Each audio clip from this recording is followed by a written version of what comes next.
Jadi secara ringkas dan kesimpulan untuk orang faham pendapat jujur saya berkaitan isu RUU 355. RUU 355 selama ini bagi saya adalah satu retorika palsu. Sebab apa? Sebab seperti yang kita bincang tadi, ia tiada kaitan dengan pemartabatan Islam. Jadi apabila kerajaan pada masa itu diugut dan dicabar untuk buat RUU, sedangkan RUU tak relevan, benda tu tak jalan. Tapi bila pihak yang sama sekarang, iaitu Parti PAS, berada dalam Kerajaan Perikatan Nasional, tidak dapat digubal. Bukan sebab tidak dapat digubal, sebab mereka tahu apa yang mereka bisingkan itu adalah palsu. Itu sebenarnya hakikatnya.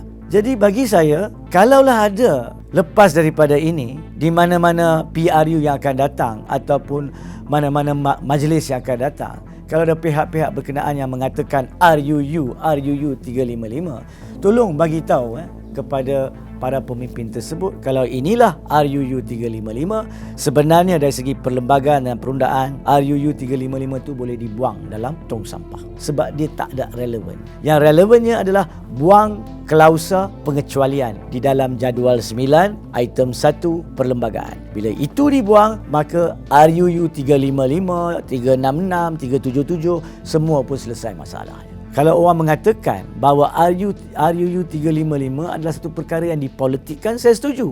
Sebab kalau perkara itu memang tidak relevan, saya tak faham kenapa perkara itu dipentingkan sampai ke tahap kalau kita ingat, ramai orang-orang kampung telah diberi faham yang salah, mereka sanggup naik van, berbasikal, bermotosikal dengan baju ungu sampai ke Padang Merbuk. Itu bagi saya tidak adil. Bila kita menipu rakyat. Kalau kita tak tahu, tanya pakar. Tapi kalau kita buat-buat tahu dan menipu rakyat, maka kita tanggung dosa. Jadi jawapan berkaitan dengan kemartabatan Islam ni bukan RUU. Kita tak perlu RUU. Kalau kita pindah yang kita cakap tadi, kita buang klausa pengecualian. Dewan Undangan Negeri boleh gubal apa pun undang-undang syariah jika pun bertindak dengan persekutuan, maka kita tak perlu RUU 355. Had hukuman kepada Mahkamah Syariah ditentukan oleh Dewan Undangan Negeri, bukan oleh Parlimen, melainkan di negeri-negeri yang tidak ada sultan dan raja. Ika Putra ni telah menimbulkan sedikit salah faham di khalayak ramai. Kononnya kedudukan hukum undang-undang jenayah syariah telah tercabar sekaligus di negara kita. Ika Putra ni adalah satu kes di mana beberapa orang lelaki telah pun ditahan di Bangi dan mereka telah pun dituduh di bawah satu seksyen, iaitu Seksyen 28 Enakmen Jenayah Syariah Selangor, yang mengatakan percubaan untuk meliwat. Dan apabila dibawa ke mahkamah, mereka ini ataupun Ika Putra sebagai mendahului mereka telah mencabar sama adakah seksyen itu sah atau tidak. Kerana baginya di dalam undang-undang biasa, undang-undang kanun keseksaan yang biasa, sudah ada pertuduhan jenayah liwat Seksyen 377. Jadi kenapa undang-undang Islam pun adanya liwat dalam Seksyen 28 enakmen tersebut? Boleh ke? Itu cabaran dia. So, di Mahkamah Persekutuan pada 25 Februari yang lalu telah membuat keputusan bahawa Undang-Undang Negeri ataupun Dewan Undangan Negeri tidak boleh menggubal Undang-Undang Jenayah Syariah yang bertindan dengan kuasa persekutuan. Yakni dalam pasal lain, kuasa persekutuan untuk mengubal Undang-Undang Jenayah biasa, curi, bunuh, rogol, langgar lampu trafik dan sebagainya, tidak boleh diadakan undang-undang syariah jika pun ada undang-undang syariah dalam jurisprudence ataupun kehakiman Islam sekalipun.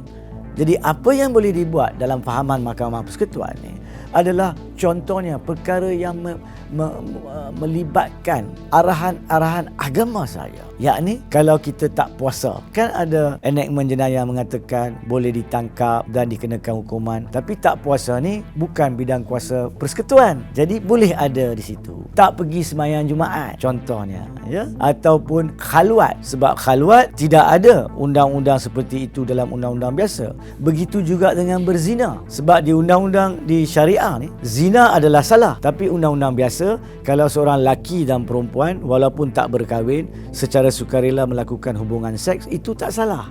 Mahkamah Persekutuan telah memberi tafsir kepada suatu bahagian di dalam jadual, iaitu jadual yang mengatakan apakah dia kuasa Dewan Undangan Negeri. Dalam situ dikatakan kecuali di mana ada kuasa persekutuan. Jadi kalau kita berani pindah untuk mengeluarkan klausa pengecualian ni, buang. Jika bertindan pun tak apa. Boleh ada undang-undang biasa liwat, boleh ada undang-undang syariah liwat. Tapi undang-undang syariah cuma akan diguna pakai kepada orang Islam, tidak akan diguna pakai kepada orang bukan Islam. Dan sudah pun di dalam kehakiman Malaysia setakat ini diiktiraf bahawa orang-orang Islam di Malaysia tertakluk kepada dua set undang-undang. Satu undang-undang sivil, satu undang-undang syariah. Jadi bagi saya tidak ada percanggahan dengan perlembagaan jika kita keluarkan klausa pengecualian tersebut dan membenarkan mana-mana undang-undang syariah yang wujud di dalam jurispruden Islam digubal oleh Dewan Undangan Negeri jika pun ianya bertindan dengan undang-undang biasa.